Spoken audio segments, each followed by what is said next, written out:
किसी को नहीं मालूम अभी तक कि उस एफआईआर में क्या है, कौन सी धाराएं, कौन सी नहीं है। जब ये लड़कियां मेडल जीत के आती हैं तो हम सब ट्वीट करते हैं, सब कहते हैं कि हमारा गर्व है। सारे जितने भी नेता हैं, हम इंक्लूडेड इसमें, हम सब कहते हैं कि ये सबसे बड़ी बात है, देश के लिए अच्छा है, ये है, इन्होंने देश का गर्व सम्मान रखा है। और आज जब सड़क पे बैठी हुई हैं, जब कह रही है कि हमारी बात सुन लीजिए, हमारे साथ गलत हुआ है, तो कोई सुनने को तैयार नहीं। मैंने आपसे, आप बार बार यही कह रहे हैं, मैंने आपसे कहा ना, अगर एफआईआर दर्ज हुए हैं तो कम से कम इनको दिखाना चाहिए कि क्या है, कॉपी देनी चाहिए। मैं आपको पुलिस का स्टैंड बता रहा हूँ। पुलिस का ये कहना है कि 2 एफआईआर उन्होंने इंडिविजुअली दर्ज किए हैं। एक पॉस्को एक्ट, क्योंकि एक माइनर लड़की है, उसकी शिकायत पर पॉस्को एक्ट की धाराओं में, दूसरी जो है छेड़खानी के आरोप है, जो कि सीनियर महिला पहलवानों ने की है।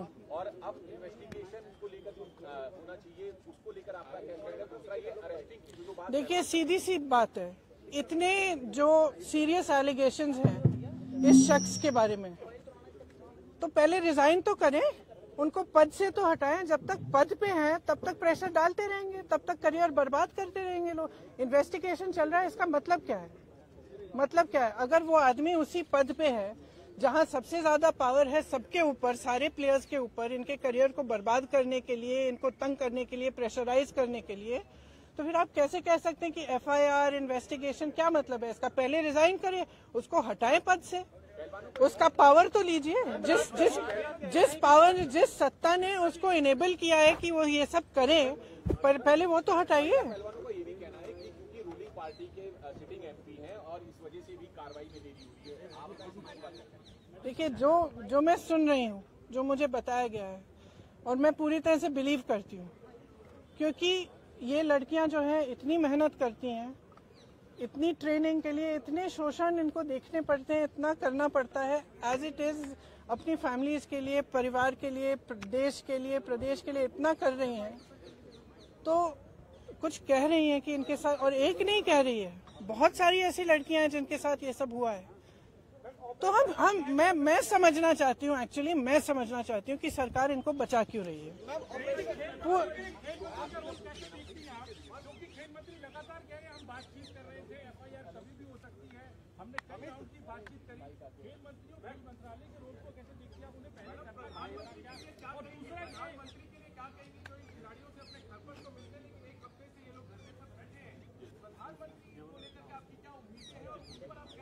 प्रधानमंत्री से मेरी कोई उम्मीद नहीं है,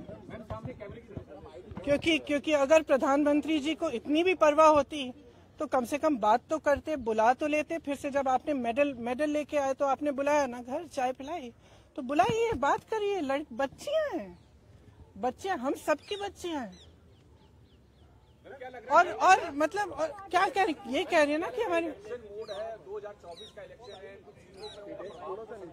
अब भगवान जाने, मैं आपसे पूछ रही हूँ कि भाई इस आदमी को बचाने के लिए इतना सारा क्यों किया जा रहा है, जब इतनी सारी लड़कियां जिन्होंने देश के लिए इतना किया है, अपने परिवारों के लिए किया है, प्रदेश के लिए किया है, देश के लिए किया है, और इतना मतलब पर्सनल संघर्ष है इनका, आप देख सकते हैं, इन्होंने इतना किया है और आप उसको बचा रहे हैं। भाई इनको बचाओ ना। हमारे देश के बारे में ये क्या कहता है अगर हम अपने बच्चियों को नहीं बचा सकते?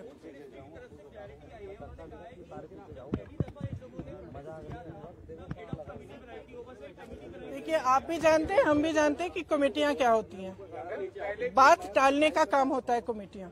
हम कमेटी बना रहे हैं, आप कमेटी के साथ बात कर लो आपका, और फिर बात खत्म। यही चाहती है ना सरकार। क्यों?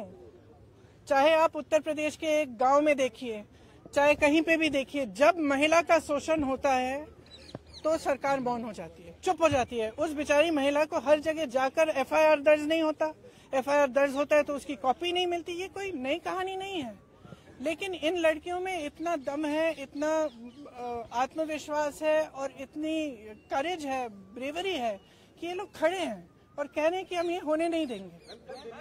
तो पूरा देश, मैं आपको बता सकती हूँ कि प्रधानमंत्री जी पहचाने नहीं पहचाने, इनके मंत्री पहचाने नहीं पहचाने, इनकी सरकार पहचाने नहीं पहचाने, पूरा देश इनके साथ है, पूरा देश। और सिर्फ ये सरकार उस आदमी को बचाना चाहती है।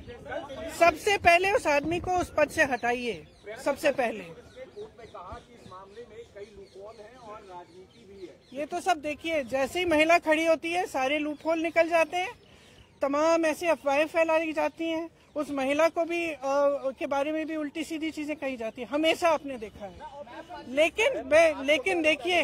लेकिन देखिए ये संघर्ष करने वाली महिलाएं हैं, इन्होंने एज इट इज बहुत फेस किया हुआ है और ये फेस करेंगी, ये मुझे समझ में आ रहा है। इसके अलावा यूपी में कई है। आपने तो बहुत पूछ लिया। ऑपरेशन शीश महल में टाइम्स नाउ ने दिखाया कि अरविंद केजरीवाल ने अपने घर में 44 करोड़ उन्होंने खर्च किया सीपीटी के डिजाइन। देखिए आपको पॉलिटिसाइज करना है ये सब, नहीं तो मैं चली जाती हूँ, क्योंकि इसीलिए मैं, यही तो बात है। तो एक्शन तो तब होगा जब पब्लिक प्रेशर आएगा। फ्रैंकली आज ये स्थिति है कि पब्लिक इनके साथ है, पब्लिक प्रेशर डाले। मैं इस देश की हर एक महिला को, हर एक लड़की को कहना चाहती हूँ, ये लड़कियां अकेली खड़ी हैं यहाँ, आप इनके साथ खड़े हो और इनकी आवाज को आप बुलंद करो, क्योंकि जब तक आप खड़ी नहीं होंगी तब तक कोई एक्शन नहीं होगा। इस मामले को निपटने की कोशिश होगी, उसके बाद कुछ नहीं होगा। तो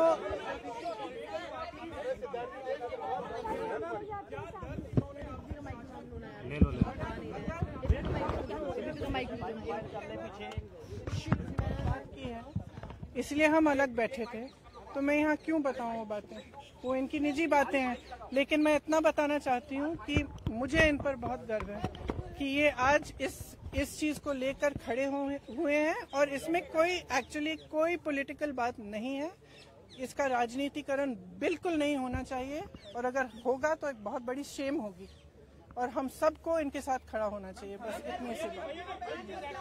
Subscribe us and press the bell icon for more interesting updates.